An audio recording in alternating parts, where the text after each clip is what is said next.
Chers amis, Shabbat Shalom, nous allons étudier la paracha de Be'alotecha, paracha qui se situe dans le livre de Bamidbar, troisième paracha du livre de Bamidbar.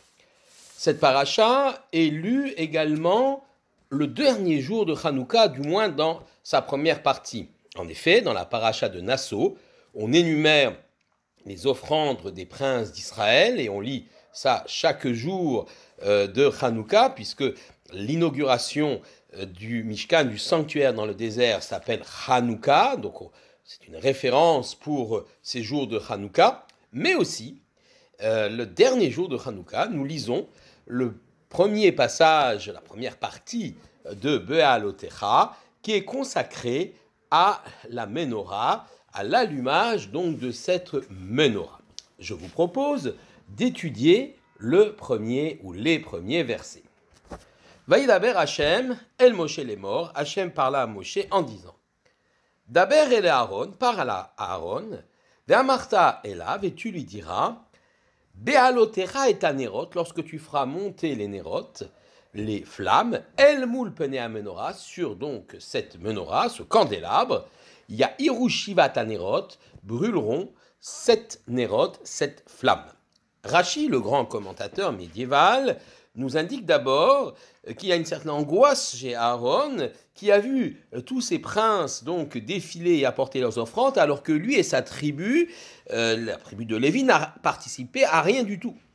Et Dieu lui dit, Moshe lui dit, par l'intermédiaire de Dieu, t'inquiète pas, ta part sera plus importante que la part des princes, puisque tu auras la possibilité d'allumer, de préparer et d'allumer le candélabre, cette menorah, et ça sera une mitzvah qui sera éternelle, puisque même lorsque la menorah disparaîtra, eh bien, les Juifs allumeront la Hanoukia en mémoire et souvenir de ce temps où le miracle de la fiole d'huile a eu lieu sur le candélabre, donc la menorah.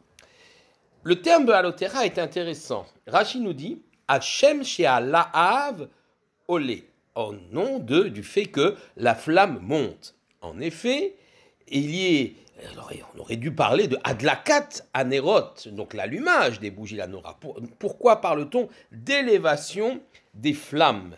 Eh bien, Rashi répond She'tzarich lehadlik ad shete'esh al evet ola me'eleya. Il faut allumer jusqu'à ce que la flamme monte d'elle-même. En d'autres termes, lorsque je prends la torche et que je la rapproche des mèches situées dans les godets de la menorah, il faut apporter cette flamme, ce feu, et ensuite le retirer très vite afin que la flamme monte sur la mèche d'elle-même progressivement. Et de là, disent nos maîtres, il y a un grand enseignement du point de vue du chinour et de l'éducation. Qu'en effet, lorsqu'on apporte une éducation, la flamme, la lumière de la menorah, nous l'avons compris, représente la sagesse, l'enseignement de la Torah. Et lorsqu'on apporte cet enseignement de la Torah, il faut apporter bien sûr les données, les informations, le savoir, mais ensuite permettre à l'élève ou à l'enfant de s'élever de lui-même, de prendre son autonomie et d'être capable de se mouvoir dans ce texte de la Torah. C'est la meilleure éducation possible. Mais revenons sur cette menorah elle-même. Cet objet saint fut confectionné pour le sanctuaire du désert et est devenu le symbole le plus ancien du peuple d'Israël. Support donc d'une lumière de sagesse, la Torah, son rôle est central dans notre histoire. Bien avant le Magen David, qui ne serait apparu, selon certains, qu'au XVe siècle, le candélabre, la menorah d'or du temple de Jérusalem est emblématique. Ainsi, il est écrit Zé maaseh menorah miksha za'av ad yerecha ad picha mikshai. Ce qui veut dire, d'après le verset, chapitre 8, verset 4, voici l'œuvre de la menorah, d'une pièce en or jusqu'à sa base, jusqu'à ses fleurs, c'est une seule pièce. Le texte insiste sur le fait que le candélabre fut confectionné à partir d'un matériau unique, un bloc d'or, sans ajout et sans soudure. Un bloc d'or au départ, martelé par la main de l'artisan Betzalel. Le Balatourim, un grand commentateur médiéval, calcule la valeur numérique, la guématria, de ces quelques mots, Zé Maasé Amenora, c'est-à-dire les 3 premiers mots de ce verset. Le résultat est 18. 18, c'est aussi la valeur numérique du mot Chai, la vie. Ainsi, la menorah porte la flamme de la Torah. Elle est la clé de la vie et de la survie du peuple d'Israël, puisqu'elle représente, les flammes représentent la sagesse, l'illumination de la Torah. Et d'ailleurs, il faut savoir que dans le temple de Jérusalem, les fenêtres du bâtiment ou de la pièce dans laquelle se trouvait cette menorah, le Kodesh, donc l'antichambre du Saint des Saints, du Kodesh à Kodashim, ces fenêtres étaient faites de telle façon qu'elles étaient larges à l'intérieur, étroites à l'intérieur et larges à l'extérieur. Exactement le contraire des fenêtres ou des embrasures des châteaux forts qui sont telles des meurtrières où on est large à l'intérieur et étroit à l'extérieur de façon à ce qu'on puisse ajuster un tir de flèche ou de carreau d'arbalète. Mais là, c'est tout le contraire. On est large à l'extérieur et étroit à l'intérieur, de façon à ce que la lumière de la menorah puisse diffuser très largement au-delà du temple de Jérusalem, sur la ville de Jérusalem, et sur tout le peuple juif. Diffusion donc de cette Torah.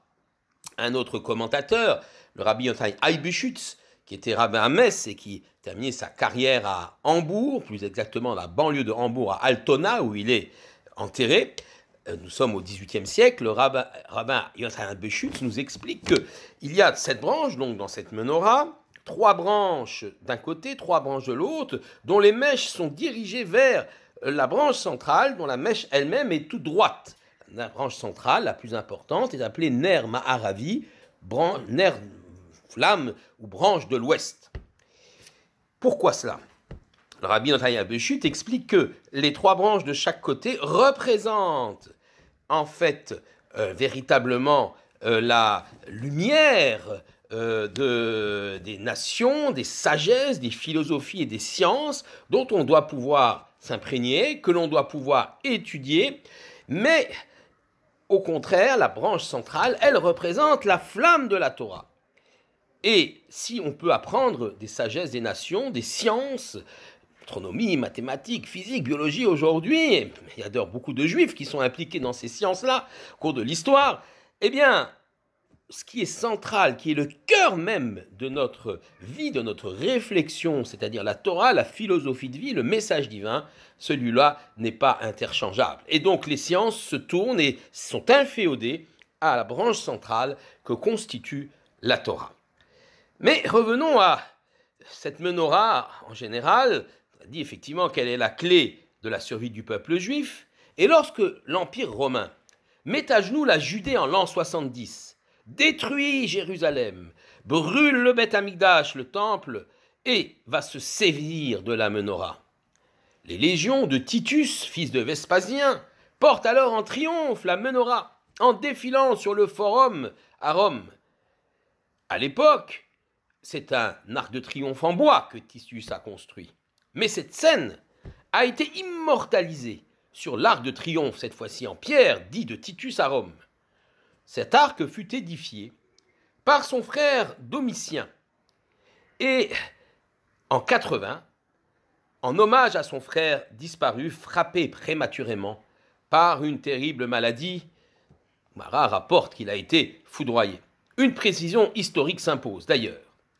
La base de la menorah était, d'après les sources juives, constituée de 3 pieds.